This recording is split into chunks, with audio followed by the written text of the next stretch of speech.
ఒక ఘటనలపై టీడీపీ నేతలు కేంద్ర ఎన్నికల సంఘానికి ఫిర్యాదు చేశారు. పల్నాడు, తాడిపత్రి, పులివెందులలో జరిగిన సంఘటనలపై కేంద్ర ఎన్నికల సంఘం దృష్టికి తీసుకెళ్లారు. 126 ప్రాంతాల్లో పోలింగ్ నిలిపివేయడంపై టీడీపీ నేతలు ఆందోళన వ్యక్తం చేస్తున్నారు.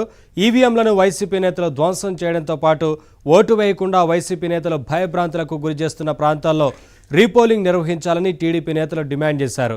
ఏపీలో ఉదయం నుంచి జరిగిన పరిణామాలన్నింటినీ కేంద్ర ఎన్నికల సంఘం అధికారులకు మాజీ ఎంపీ కనకమేడల రవీంద్ర కుమార్ వివరించారు.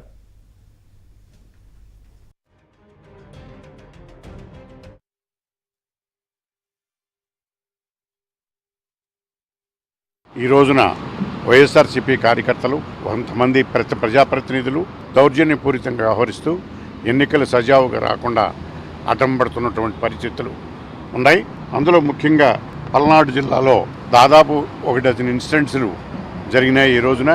అదేవిధంగా పోలీసులు అనేక మంది టీడీపీ కార్యకర్తల మీద వైఎస్ఆర్సీపీ వాళ్ళు దౌర్జన్యం చేస్తుంటే వాళ్ళు పరక్షక పాత్ర వహిస్తున్నారు.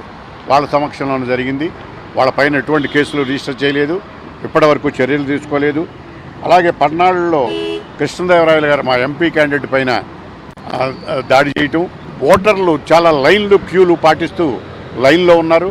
వాళ్ళందరినీ భయభ్రాంతులు చేసి ఏదో ఒక రకం ఇబ్బందులు పెట్టాలని పల్నాడు ఏరియాలోనూ పొంగనూరు ఏరియాలోనూ కొన్ని సెన్సిటివ్ ప్రాంతాల్లో ఇలా జరుగుతూ ఉన్నది.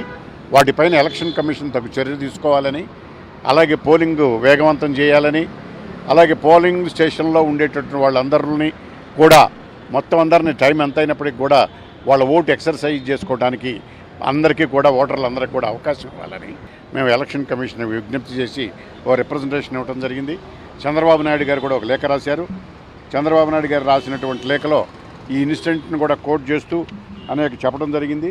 ఇది చంద్రబాబు నాయుడు గారు రాసినటువంటి లేఖ. దీన్ని మేము ఎలక్షన్ కమిషన్కి అందజేయడం జరిగింది. వైసీపీకి కొమ్ము కాచే అధికారుల్ని బదిలీ చేయడం